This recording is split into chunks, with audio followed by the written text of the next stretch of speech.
Shalom, shalom peuple de Dieu dans le Seigneur. Je suis votre esclave ici, le pasteur Béatrice Malouma. Je vais vous lancer l'invitation. Bien-aimés, ça c'est un rendez-vous à ne pas manquer. Bien-aimés dans le Seigneur, ça va être notre 13e méga conférence des femmes affranchies. Notre rendez-vous, ça sera le 30, le 1er, le 2 juillet 2017 à l'hôtel Sheraton ici. Je te lance l'invitation.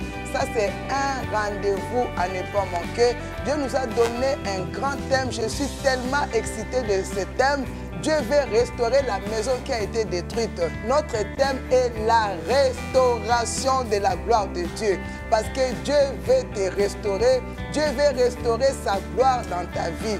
Bien-aimé dans le Seigneur, quand la gloire de Dieu est restaurée dans ta vie, tu marcheras dans la victoire, tu seras la tête et non la queue, et 1000 tombera à ta droite, 10 000 tombera à ta gauche, tu ne seras jamais atteint. Un rendez-vous à ne pas manquer. Moi, j'y serai, et toi?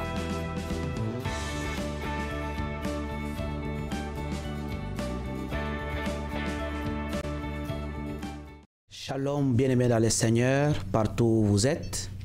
Nous avons un réel plaisir encore aujourd'hui de recevoir pour vous, comme d'habitude, la servante de Dieu, Pasteur Béatrice, que je m'en vais saluer. Shalom, Pasteur Béatrice. Shalom, Dani.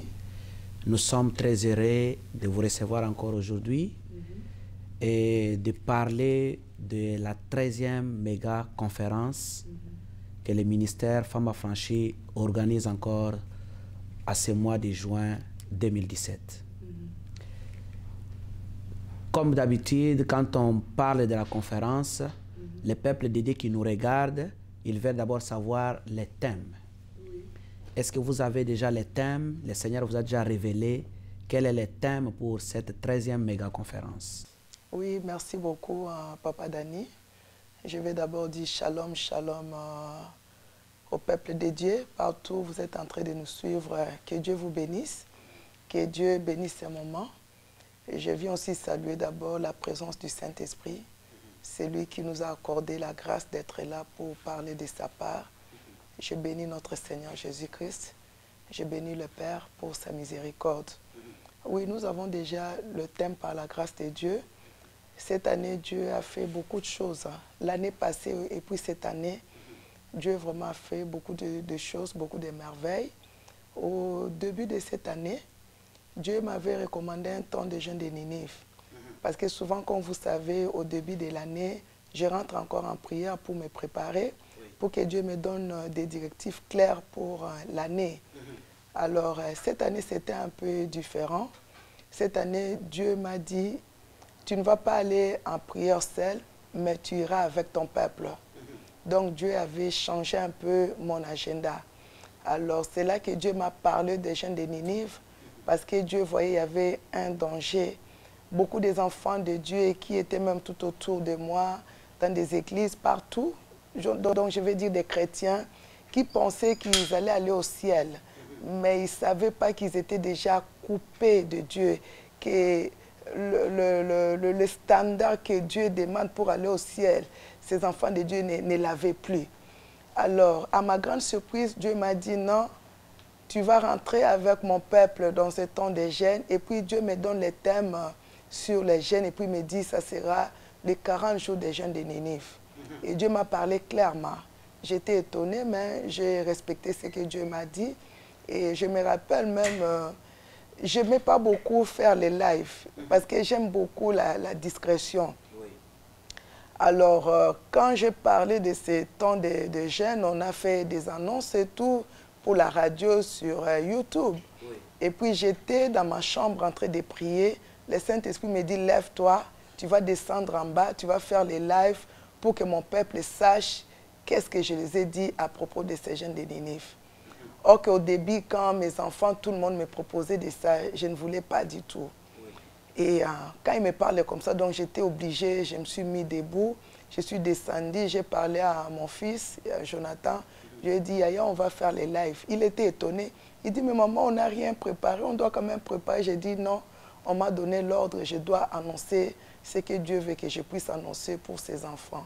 Donc c'était comme ça. Et puis l'enfant m'a dit, on va se préparer. J'ai dit, il n'y a pas à préparer. Comme il a dit lui-même, il a à dire ce qu'il a à dire. Donc je dois juste exécuter l'ordre. Oui, je suis descendue. On a fait les lives. Et ces lives que j'avais fait ce jour-là, c'était conduit par lui-même le Saint-Esprit. C'est là que l'annonce est répandue dans le monde entier. Et c'est là que les enfants de Dieu qui étaient destinés pour ces gènes, ils se sont mis tout de suite, ils ont respecté, ils sont rentrés dans ces gènes. Et au fur et à mesure, les autres gens aussi, les autres gens se sont rejoints à nous après. Donc ça a pris, je vais dire, les 4 coins du monde entier. Les pasteurs se sont connectés avec nous, avec leurs églises, pour ces temps des jeunes de Ninive. Et ça a été vraiment un temps très surnaturel. On a fait aussi une émission spéciale sur ça, où le Saint-Esprit a pris le relève. Le Saint-Esprit a commencé à parler à son peuple, parce que beaucoup de gens savaient qu'ils étaient prêts, qu'ils allaient aller au ciel. Mais quand j'ai lancé ces moments et quand on a commencé à prier, le Saint-Esprit a commencé à parler à son peuple. Le Saint-Esprit a commencé à révéler des choses cachées, de montrer des péchés chéris, de montrer des péchés qui n'étaient pas confessés, ou bien des péchés qui étaient confessés, mais dans la négligence, qui n'avaient pas à porter la miséricorde de Dieu. Et maintenant, c'est pendant ce temps-là, maintenant, des gens de Ninive, je pense que c'était à notre 2e semaine, là, Dieu va me visiter. Quand Dieu va me visiter, Dieu va me montrer 3 visions qui se sont suivies. Et je ne sais pas si j'aurai à dire toutes ces visions parce que c'est des choses que j'avais déjà publiées. Dieu va me montrer la maison, une maison qui est détruite au coin. Et quand Dieu me montre cette maison qui est détruite, et puis je voyais la pluie maintenant, une forte pluie qui descendait maintenant, et je voyais que la maison allait se détruire encore de plus en plus. Alors, j'ai continué à regarder la vision, et du coup, j'ai vu la gloire de Dieu descendre du haut du ciel. Cette gloire est descendue dans l'endroit où la pluie descendait, dans l'endroit où la toiture de la maison était détruite. Et maintenant, dans cette grande gloire, Dieu va parler dans une voix audible.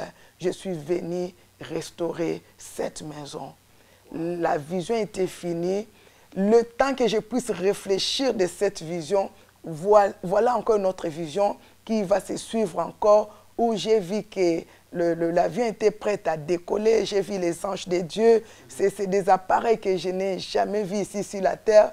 C'était tellement glorieux, très glorieux, des êtres glorieux, des anges de Dieu et des gens qui étaient là aussi. De l'extérieur, ces gens-là étaient préparés. Mais il y avait une personne à l'intérieur, une femme. De l'extérieur, elle était préparée, mais de l'intérieur, il y avait quelque chose. Et j'ai vu l'ange ouvrir ses 2 jambes et l'ange est en train de lui dire, pourquoi tu n'as pas changé? Je m'excuse pour les thèmes, pour les gens qui vont me suivre avec tous mes respects, mais je vais dire des choses telles que j'ai vues. Pourquoi vous n'avez pas changé les sous-vêtements, la culotte? Et au même moment, je vois maintenant la culotte qui était... Tu vois, quand quelque chose est blanc, mais après quelque chose est usé, la couleur change. Et c'était devenu comme marron. Tu vois, quand le blanc change de couleur, ça devient comme marron. Et puis, bon, il n'y avait plus l'éclat. Et puis, c'était sale, des taches noires. Et je voyais une tache maintenant. Une tache de l'eau comme ça. Et c'était sale. Et puis, l'ange continuait à lui dire, à cette femme, pourquoi tu n'as pas changé cette culotte? Pourquoi tu n'as pas changé cette culotte? Parce que c'est le temps de décollage. Et pendant que l'ange parlait comme ça, il n'y a pas eu, je m'excuse, il n'y a pas eu de décollage et la vision, ça s'est arrêté là. Le temps que je suis en train maintenant de réfléchir, de demander au Saint-Esprit, mais c'est quoi cette vision? Parce que toutes ces choses, ça me troublait un peu. Il y a encore une autre vision, il me donne maintenant ces livres d'Agé. Mais là, il me donne les livres d'Agé et quand j'ai commencé à méditer sur ces livres d'Agé, c'est là que je vois que tout ce que Dieu m'a montré, c'était dans ces livres d'Agé. Maintenant, c'est à partir de là, donc, pour revenir à votre question. Et quand j'ai apporté cette vision à la ligne, c'était comme si le Saint-Esprit maintenant a ouvert les yeux de ses enfants. C'est là maintenant que tout le monde me disait, maman, quand tu donnais la vision, j'allais crier, j'allais dire non, cette femme c'est moi. J'allais crier parce qu'il y a d'autres avant que je donne la vision, Dieu les avait déjà prévenus. Et les autres, quand j'ai donné la vision, maintenant les écailles dans leurs yeux étaient tombées. Ils se sont retrouvés que c'était ça les problèmes, les péchés sexuels qui n'ont pas été confessés. Et puis c'était dans beaucoup de facettes. Et c'est là que ça nous a poussé, j'ai poussé le peuple de Dieu dans une repentance. On s'est repenti, c'était de surnaturel. Et les gens pleuraient. Les gens pleuraient dans cette repentance. Les gens avaient une tristesse. Comme je disais, pas une tristesse de choses de la terre, mais une tristesse de la repentance pour que tu puisses trouver grâce et miséricorde devant Dieu. Les gens se sont repentis de tout leur cœur. Et ce qui m'a touché, les gens se sont repentis ouvertement. Et Dieu lui-même a commencé à révéler à chaque personne, ton problème c'était ça, ton problème c'était ça. Et quand on se mettait à prier, c'était du surnaturel. Et c'est à partir de là que Dieu m'a dit, c'est ce que j'ai pour vous cette année, la restauration de la maison. La restauration de la gloire de Dieu. Parce que quand on parle de la maison, cette maison c'est nous, cette maison c'est la maison de Dieu. Donc la restauration de nos vies dans la gloire de Dieu. Alors c'est là aussi, ça va être le thème que nous allons utiliser pour notre 13e méga conférence. Donc ce thème-là est venu de lui-même avant d'abord dans ces temps de jeûne de Ninive. Et ces temps de jeûne de Ninive, nous avons beaucoup partagé sur Jonas aussi. C'est là aussi que Dieu nous a inspirés au début. Donc si je peux dire le thème que nous avons, c'est la restauration de la gloire de Dieu. Si je comprends bien, Pasteur Béatrice, vous êtes parti au début de l'année, oui, où vous n'avez pas pris vos temps de ressources que vous prenez habituellement. Le Seigneur vous a recommandé de prier ensemble avec tous vos enfants et il vous a recommandé pendant 40 jours de jeûne de Ninive. Il y a beaucoup de gens qui nous suivent. Peut-être ils ne comprennent pas les jeûnes de Ninive, c'est quel jeûne. Avant que nous puissions entrer dans les bains de notre 13e méga conférence, voulez-vous s'il vous plaît expliquer à nos bien-aimés qui nous regardent qu'est-ce qui s'est passé pendant les temps des jeûnes de Ninive? C'était un jeûne comme tous les autres ou il y avait des instructions très spécifiques pour ces 40 jours de jeûne? Le jeûne de Ninive, c'est le jeûne de la repentance. Et quand nous voyons dans les livres de Jonas, Dieu va envoyer son prophète. Il va envoyer son prophète à Ninive parce qu'il avait vu l'abomination, la méchanceté. Dieu était heurté au fait dans son cœur de voir comment ses enfants vivaient. Malgré qu'ils étaient des païens aussi, ce sont des enfants de Dieu. C'est Dieu qui les a créés. De voir comment ces peuples étaient égarés. Et ça a heurté le cœur de Dieu. Et Dieu va envoyer les prophètes Jonas, et tout le monde connaît cette histoire, pour proclamer les jugements. Et quand le prophète Jonas va venir à Ninive, donc nous voyons les prophètes maintenant, quand Dieu va l'envoyer pour proclamer le jugement, on peut regarder ça aussi pour les enfants de Dieu, pour confirmer la parole de Dieu. Donc nous sommes dans les livres de Jonas, Jonas 3, et à partir du verset 4, je vais lire la parole de Dieu. Jonas fit d'abord dans la ville une journée de marche. Il criait et disait, encore 40 jours et Ninive est détruite. Les gens de Ninive crient à Dieu, ils publièrent un jeûne et se revêtirent des sacs, depuis le plus grand jusqu'au plus petit. Donc les gens peuvent lire jusqu'en bas pour comprendre. Nous, on va gagner du temps. Oui. Donc Jonas n'a pas dit à ses peuples de se repentir. Là, je vais vraiment attirer l'attention des enfants de Dieu. Jonas, lui, il a juste proclamé la parole de Dieu en disant, dans 40 jours, Ninive sera détruite. Donc, le jugement de Dieu était déjà là, que dans 40 jours, Ninive sera détruite. Mais il n'a pas parlé de la repentance. Mais quelque chose de glorieux va se passer ici. Quand le roi va écouter ça, on va rapporter au roi qu'est-ce que le prophète est en train de dire, que dans 40 jours, Ninive sera détruite. Nous allons voir maintenant la réaction de ce roi ici. Un roi qui était païen, un roi qui ne connaissait pas Dieu, mais quand ce roi-là va écouter ses jugements, ce roi-là va laisser son trône. Il va quitter son trône, il va mettre les sacs, il va dire à tous ces peuples de mettre les sacs, mais pas seulement les peuples, il va dire aussi aux animaux de mettre les sacs. Et puis la Bible dit, il s'est assis sur le cendre. C'est là que nous voyons la puissance de la repentance. C'est là que nous voyons qu'est-ce que la repentance peut produire dans nos vies. Il y a une richesse derrière la repentance. Il y a une restauration derrière la repentance parce que la repentance attire la gloire de Dieu. La repentance attire la miséricorde de Dieu. La repentance attire la grâce de Dieu. La repentance peut changer le langage de Dieu. Souviens-toi, au début de l'année, le 31, c'est le message que Dieu m'a donné, que tu peux changer le langage de Dieu. Et Dieu a continué dans cette même lignée-là.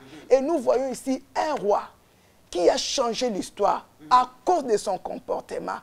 Jonas n'a pas dit « repentez-vous Ninive ». Il n'a pas proclamé le mot « repentance ». Lui, il a proclamé seulement les jugements. Même à la fin, j'ai fait un enseignement sur ça. Quand Dieu a pardonné ce peuple, Jonas était fâché. Mais comment le roi s'est comporté? Un roi qui ne connaît pas Dieu, un roi païen, quand il voit que non, le danger est là, le jugement de Dieu est là, ce roi-là, il va quitter son trône. Ça a touché le cœur de Dieu. Il va quitter son trône. Il va mettre les sacs sur lui. Il va dire à tout. Tu sais, quand un roi dit quelque chose, tout son peuple obéit.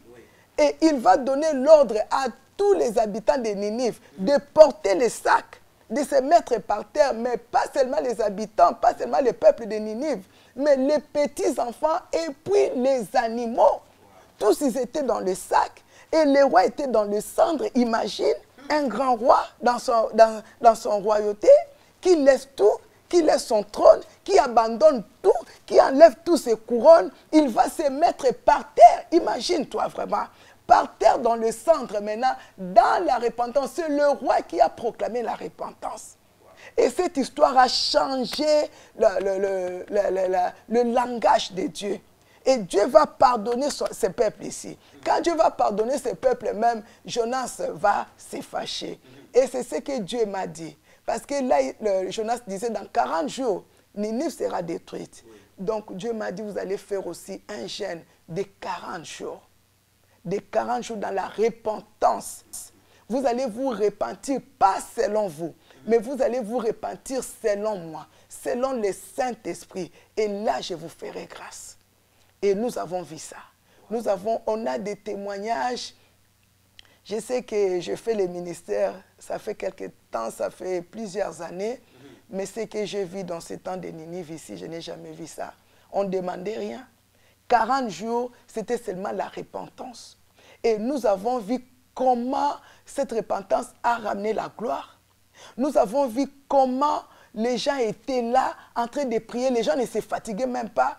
Le matin, on prenait 2 heures de 4 heures à 6 heures. À midi aussi, de midi à 14 heures. Le soir, de 21 heures à 23 heures. Mais c'était surnaturel. Le Saint-Esprit a mis la tristesse. Et beaucoup de gens me disaient, maman, si le Seigneur revenait avant ces temps de jeûne de Ninive, je n'allais pas partir. Maman, je n'allais pas partir. Moi qui pensais que j'allais partir, je n'allais pas partir. Parce que Dieu m'a dévoilé des choses que je ne savais pas, des choses que je ne connaissais pas, ou bien des choses que j'ignorais. Ou bien il y a d'autres il y a des femmes qui ont maintenant 50 ans, 55 ans. Ils ont fait des choses il y a 15 ans, quand ils avaient 15 ans. Dieu va leur révéler ces choses-là dans ce temps de jeûne. 30 ans plus tard, 40 ans plus tard. Donc c'était vraiment des surnaturels. Et c'est là que nous voyons la force de la repentance. C'est là que nous voyons la repentance nous donne une clé, la clé d'or, pour ouvrir toutes les portes. C'est là que nous voyons que la repentance amène la gloire de Dieu. Parce que dans toutes ces visions, je vais comprendre que cette femme-là, elle était dans le péché sexuel. Elle avait fait des choses, elle a fait la repentance, mais dans la négligence. J'ai compris toutes ces explications. Parce qu'il y a repentance et repentance. Vous savez, il y a des gens qui se repentent superficiellement. Mais Dieu n'aime pas ça. Quand tu te repens dans la négligence, tu n'auras pas la compassion de Dieu, tu n'auras pas la miséricorde de Dieu. Ce que Dieu demande, quand cette tristesse que j'avais prêchée, cette tristesse-là rentre dans ton cœur, c'est la tristesse selon le Saint-Esprit, que tu reconnais que non, j'ai fait du mal à mon Dieu, j'ai fait du mal à mon Créateur. Ce que je fais, ça n'a pas plu à mon Dieu. Tu reconnais cela, tu reconnais tes fautes et tu commences à pleurer amèrement. Tu commences à te repentir en criant, en lui demandant de te pardonner. Et tu déchires ton cœur au fait. Et là, on voit qu'il n'y a que des larmes maintenant qui vont commencer à couler. Et quand Dieu voit comme ça un cœur qui est déchiré, là, ça ne fait qu'attirer la grâce et la miséricorde de Dieu. Et c'est ce qui s'est passé dans ce temps de Ninive. C'est comme ça que les gens ont commencé à prier, à pleurer de tout leur cœur. Et nous avons vu les résultats. C'est la gloire de Dieu qui a été restaurée. Amen. Oui. Donc, partant de ce temps de jeûne de Ninive, oui, où vous avez consacré 40 jours dans la repentance. Oui. C'est pendant cette repentance que le Seigneur vous a révélé que sa gloire va être restaurée. Dans la vie de ses enfants. Dans la vie de ses enfants. Parce que ces enfants de Dieu ont compris que leur vie était déconnectée de la présence de Dieu. Détruite. Détruite. Et puis la pluie, c'était encore la colère de Dieu. Cette forte pluie, c'était encore pour détruire la maison. Donc la maison, elle est tombée. Toi-même, tu sais quand la toiture est détruite et quand la pluie descend, c'est pour que la maison tombe. Donc ça allait arriver à ce niveau s'il n'y avait pas la repentance. Donc ça allait arriver à ce niveau. Mais je bénis Dieu pour cette repentance parce que lui-même, il a dit encore que je suis venu pour restaurer cette maison. Ça montre l'amour de Dieu vis-à-vis de ses enfants. Quand il se répand, c'est l'amour de la croix. C'est ce que le Seigneur a fait à la croix. Il a donné sa vie afin que le pécheur soit sauvé. Ceux qui retournent vers Dieu, ceux qui se répandent sincèrement, ils vont trouver grâce devant Dieu. Dieu va descendre pour restaurer ces gens-là. Et j'ai vu ça dans le temps de Ninive. La restauration de la gloire de Dieu. La restauration de la gloire de Dieu. Dans la vie des enfants de Dieu. Dans la vie des enfants de Dieu. Ça, c'est notre thème de la 13e méga conférence internationale. Oui, parce que quand la gloire de Dieu est restaurée dans ta vie, tu as tout. Parce que là où il y a la gloire de Dieu, l'ennemi ne peut plus toucher. Là où il y a la gloire de Dieu, c'est que tu as l'autorité sur l'ennemi. Là où il y a la gloire de Dieu, c'est que tu as la puissance sur l'ennemi. Là où il y a la gloire de Dieu, c'est qu'il y a l'onction sur l'ennemi. Donc, quand cette gloire est restaurée, l'ennemi peut t'attaquer, mais il ne peut pas te vaincre. Donc, cette gloire-là aussi produit ça, ouvre des portes dans ta vie. Des endroits où tu ne pouvais pas arriver, tu vas arriver. Pourquoi? Parce que maintenant, Dieu a... Cette restauration-là, ça veut dire quoi? Dieu, il va encore revenir pour habiter dans ta vie. Parce qu'avant, quand tu étais dans le péché, Dieu t'avait quitté. C'est ça simplement que je peux expliquer clairement pour que les enfants de Dieu comprennent. Parce que beaucoup des enfants de Dieu savaient que la présence de Dieu était dans leur vie. Mais ils ne savaient pas que Dieu les avait déjà quittés, ça faisait longtemps. Tu sais, quand le Saint-Esprit vient, tu vas reconnaître qu'il est là. Mais quand il va te quitter, tu ne connaîtras pas. Parce que c'est quelqu'un qui, quand il se retire doucement. Et beaucoup des enfants de Dieu, ils pensaient que parce qu'ils parlent en langue, parce qu'ils voient des visions et tout, ils pensent que non, la présence du Saint-Esprit, Dieu est encore là. Non, Dieu n'y était plus à cause du péché. Mais quand les enfants de Dieu maintenant se répandent de tout leur cœur, Dieu a dit, je vais revenir pour restaurer ma gloire. Cette restauration-là, c'est que Dieu, il va encore réhabiter dans ta vie. Donc tu seras cet temple-là où Dieu va habiter. Là où Dieu habite, c'est sa gloire qui est là. Parce que Dieu, c'est un Dieu de gloire, il marche dans la gloire, il marche dans la puissance. Donc c'est là, Dieu va habiter dans ta vie. Et quand Dieu habite dans ta vie, ben, tu as tout. Quand tu as Dieu, tu as tout. Bien-aimés dans le Seigneur, vous êtes en train de suivre la servante de Dieu, Pasteur Béatrice. Elle est en train de révéler la restauration de la gloire de Dieu qui n'intervient que par le canal de la repentance sincère devant le Seigneur. Vous êtes en train de nous suivre. Vous qui nous suivez et qui vont encore nous suivre plus tard. Parce que si vous vous repentez sincèrement, cette gloire va être restaurée dans votre vie. Exactement. Pasteur Béatrice, donc la gloire de Dieu est restaurée dans la vie d'une personne. Oui. Comment cette personne peut reconnaître que la gloire de Dieu est restaurée dans sa vie? quand la gloire de Dieu est restaurée dans ta vie, c'est que tu vas reconnaître d'abord, la crainte de Dieu va rentrer dans ton cœur. La première chose. La crainte, cette crainte-là, parce que là où Dieu habite, il y a cette crainte-là. Ta façon, ta manière d'abord de marcher, ça va changer. C'est que les gens vont réaliser que cette personne-là, en tout cas, elle a changé. Si c'était une personne qui critiquait, vous allez voir, elle ne va plus critiquer. Si c'était une personne qui était en colère, vous n'allez plus voir la colère. Parce que là où Dieu habite, il y a les fruits de l'esprit, en fait. Vous comprenez? Il y a la douceur, il y a la paix, il y a toutes ces choses. Maintenant, c'est par là d'abord que tu vas reconnaître que non, quelque chose a changé dans ma vie. Ton langage va changer, tes comportements vont changer, tu ne voudras plus parler du mal des gens, tu ne voudras plus critiquer, la haine ne sera plus là, la colère ne sera plus là, tu vas haïr le mal, tu vas haïr le péché. C'est par là que tu vas reconnaître, non, il y a quelque chose de surnaturel dans ma vie, il y a quelqu'un qui habite à moi et qui a ramené le fruit, qui a ramené son caractère, qui a ramené ses attributs. Donc, toi-même, tu reconnaîtras cette différence-là par le fruit de l'esprit. Et puis, à partir de là, tu vas voir que ta communion avec Dieu, ça va changer. Tu seras une personne qui va aimer la prière. On ne va pas te pousser. Donc, tu auras le désir. Quand il est là, tu as ce désir de prier le matin, à midi, le soir, à tout moment. Tu vas être une personne qui aime adorer. Tu vas commencer à adorer à tout moment. Et cette présence-là, tu vas le sentir. Quand il est là, il est réel. J'ai toujours parlé de ça, il est réel.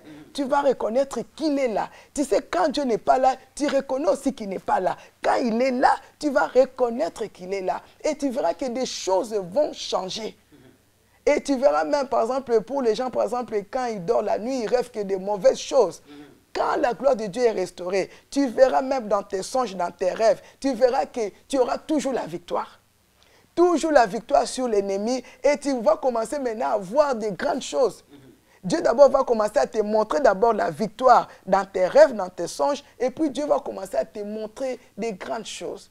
Dieu va commencer à te révéler des grandes choses. Tu vas commencer à vivre des grandes choses. Tes yeux vont s'ouvrir, tes oreilles vont s'ouvrir. Et tu verras que tu vas aimer la parole.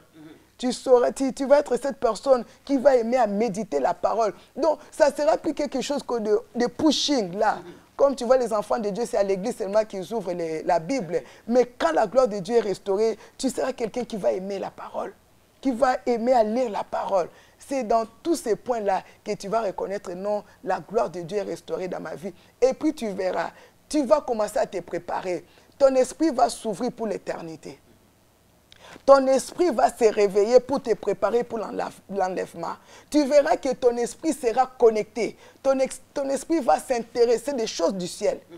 Et puis tu verras que cette chair-là, parce que là où la gloire de Dieu est restaurée, la chair ne vit plus.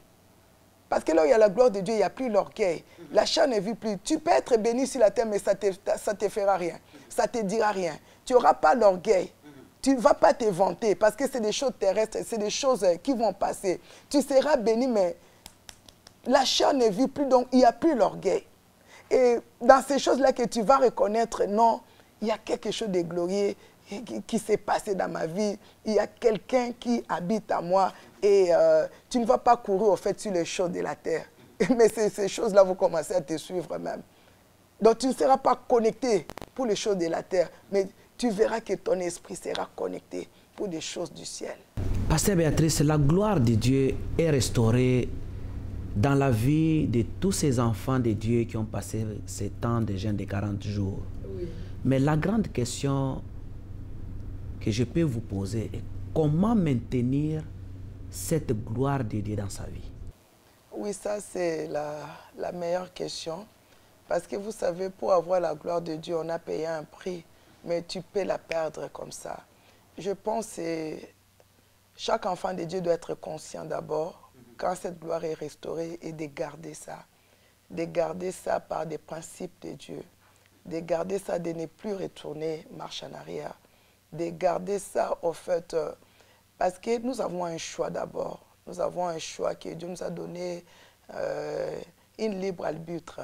Donc, il y a le choix de choisir le mal ou bien de choisir le bien. D'abord, tu dois faire un choix, de choisir le mal, de prendre une décision de ne plus retourner à manger des choses que tu as vomi et de s'attacher maintenant au Saint-Esprit, de dire au Saint-Esprit de t'aider. Maintenant, avec le choix que tu fais, avec cette désir que tu as, avec cette crainte que tu as, et avec l'aide du Saint-Esprit, tu vas arriver à garder cette présence. Et être beaucoup dans la prière, n'est pas lâcher la prière, n'est pas lâcher le temps de la méditation, de la parole. Toutes ces choses, ça va t'aider à garder la gloire de Dieu. Mais si tu marches dans la négligence, tu as la gloire de Dieu et puis tu penses que tu peux faire encore n'importe quoi et que toi-même tu ne fais pas l'effort de prendre la décision de ne plus retourner derrière. Le diable peut t'attraper et puis tu peux perdre cette gloire parce que la gloire de Dieu a des principes. Dieu, il est saint. Et comme je vais dire, une maison, comme je suis une maison là, quand je porte Dieu dans ma vie, donc je marche avec Dieu, je ne peux pas aller n'importe où, par exemple. Je ne peux pas aller n'importe où parce que Dieu là ne supportera pas que je l'amène n'importe où. On ne peut pas oublier que Dieu, il est saint. Il est 3 fois saint. Donc tu ne peux pas l'amener n'importe où, tu ne peux pas faire n'importe quoi, tu ne peux pas dire n'importe quoi. Parce que Dieu habite en toi, donc il y a ces principes-là que tu dois garder. Oui, et si tu observes tous ces principes-là, tu vas garder sa présence. Merci beaucoup, Pasteur Béatrice. Bien-aimés, je vous rappelle que nous recevons Pasteur Béatrice et nous sommes en train de parler de la 13e méga conférence qui aura lieu le 30, le 1er juillet, le 2 juillet 2017. Et à cette 13e conférence, Pasteur Béatrice, le thème que le Seigneur vous a donné, c'est la restauration de la gloire de Dieu. Nous remarquons que vous êtes à la 13e conférence. Comment expliquer? Je vous pose cette question parce que je suis conscient de ce que je vois, de ce qui se passe dans toutes les conférences. J'aimerais que vous puissiez un peu, si cela n'est pas un secret, d'expliquer aux enfants de Dieu, surtout aux serviteurs et aux servantes, qui ont des ministères en leur charge, qui se demandent comment ils peuvent aller de gloire en gloire. Comment préparez-vous spirituellement vos conférences avant que nous puissions entrer dans l'organisation pratique? Bon, la préparation, vous savez, Dieu, je vais me répéter encore, Dieu est dans ses principes. Connaître les principes de Dieu, connaître qu'est-ce que Dieu veut, qu'est-ce que Dieu t'a dit, et puis respecter ces choses. Je me suis toujours préparée comme je l'ai toujours fait d'habitude. La grâce que Dieu m'accorde, je vais dire cette discipline-là, en fait, cette discipline dans la prière, cette discipline dans la sanctification, dans la crainte de Dieu, et puis écouter la voix de Dieu, écouter qu'est-ce que Dieu veut que tu fasses, écouter ses directives. Et c'est par là que tu vas vivre vraiment la main de Dieu. Mais si tu n'écoutes pas Dieu, si tu n'écoutes pas les principes de Dieu, tu risques de tomber, tu risques de faire de n'importe quoi. Parce que Dieu, il est aussi multisystème. Tu vois, par exemple, pour le jeune de Ninive, Dieu a changé un peu mon agenda. Mais j'ai vu aussi que Dieu m'a fait du bien. Le fait aussi, j'étais avec les enfants de Dieu.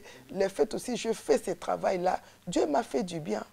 Dieu m'a fait du bien et sa présence est dans ma vie. Il a été là, il a apprécié le travail que j'ai fait.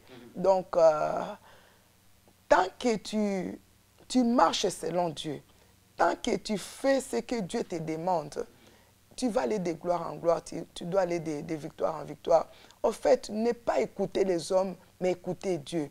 Ne pas écouter le vent qui frappe à gauche et à droite, comment les gens marchent, comment les autres font, ces vents qui coulent, non, maintenant c'est à la mode, c'est ceci, non. Mais tu écoutes qu'est-ce que Dieu te dit de faire, tu es toi-même. Tu ne regardes qu'à Dieu. Tu n'écoutes que Dieu et tu ne fais que la volonté de Dieu. C'est par là que tu vas réussir. Parce que si tu commences à mélanger Dieu avec les hommes sur la terre, si tu commences à mélanger Dieu avec la mode, si tu commences à suivre comment les autres font, là tu vas tomber parce que Dieu, on ne le partage pas. Dieu, il est très jaloux. Hein. Quand Dieu donne son appel, quand Dieu t'appelle, il est tellement jaloux. Donc tu ne peux pas le mélanger, tu ne peux pas faire des choses par toi-même. Tu dois toujours l'écouter et faire ce qu'il veut que toi tu fasses. Être toujours toi-même. Peut-être pour les hommes, les autres, ça va être difficile. ils vont te voir dans un mauvais œil, ils ne vont pas te comprendre. Mais toujours chercher à plaire Dieu. C'est ce que moi j'ai compris. Ne pas plaire aux hommes, mais plaire Dieu. Tu peux être abandonné de tous les hommes, mais si tu plais à Dieu, Dieu va toujours te défendre. Parce que les hommes, ils peuvent t'acclamer aujourd'hui, mais demain, ils peuvent aussi te rejeter. Mais si tu es avec Dieu, si 2 te quittent, Dieu va te donner 1000. Si 1000 te quittent, Dieu va te donner 10 000. Si 10 000 te quittent, Dieu va te donner 100 000. J'ai compris, c'est comme ça que Dieu marche et je me suis toujours attaché à Dieu. J'ai toujours fait la volonté de Dieu et c'est là que vous voyez comment son œuvre est en train d'avancer. C'est lui au fait, c'est sa grâce, sa miséricorde. J'ai compris garder Dieu et je vais vivre sa gloire. Bien sûr, c'est la 13e méga conférence. Il y a des enfants de Dieu qui ont commencé à assister aux conférences que les ministères organisent, dont vous apportez la parole de Dieu.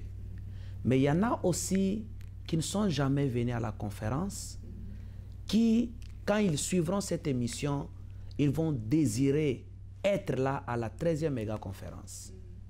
Quel est le message clé que vous pouvez donner à ces enfants de Dieu?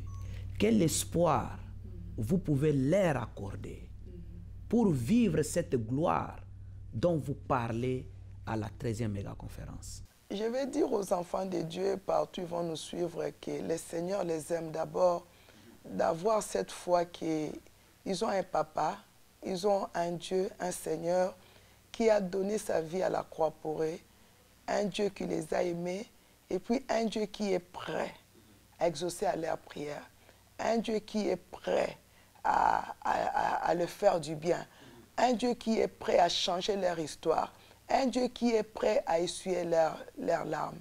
Je veux vraiment les encourager à venir rencontrer ces dieux-là. Ces dieux-là qui est toujours dans nos conférences, il est toujours là et puis il restera toujours là. De venir rencontrer ces dieux-là qu'on appelle Jésus-Christ de Nazareth, notre Sauveur, celui qui a donné sa vie pour nous à la croix, de venir rencontrer ces dieux-là. Et quand tu les rencontres, ta vie ne sera plus jamais la même. Donc je les invite partout où ils sont, de venir tels qu'ils sont, de ne pas se juger, de ne pas se condamner, tels qu'ils sont, tels qu'ils sont, de venir devant cette présence, la présence du Seigneur Jésus-Christ. En tout cas, ce que je connais de mon Dieu, quand tu viens avec cette foi, Dieu va te rencontrer et Dieu va changer leur histoire. Ils ne vont jamais le regretter d'avoir venu dans cette 13e méga conférence. Amen. Par la grâce de Dieu. Nous parlons de la 13e méga conférence du ministère Femmes Affranchies. Mais j'ai remarqué que dans les conférences, il n'y a pas que les femmes qui arrivent.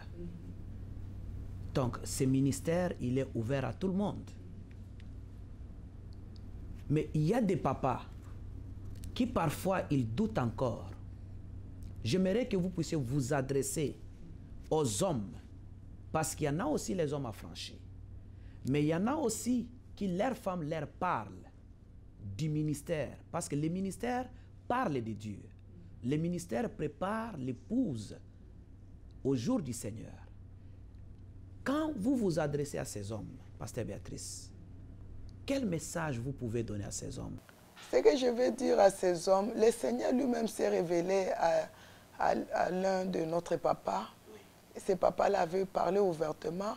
Comment le Seigneur lui avait parlé, le Seigneur lui avait donné l'ordre de venir à la conférence.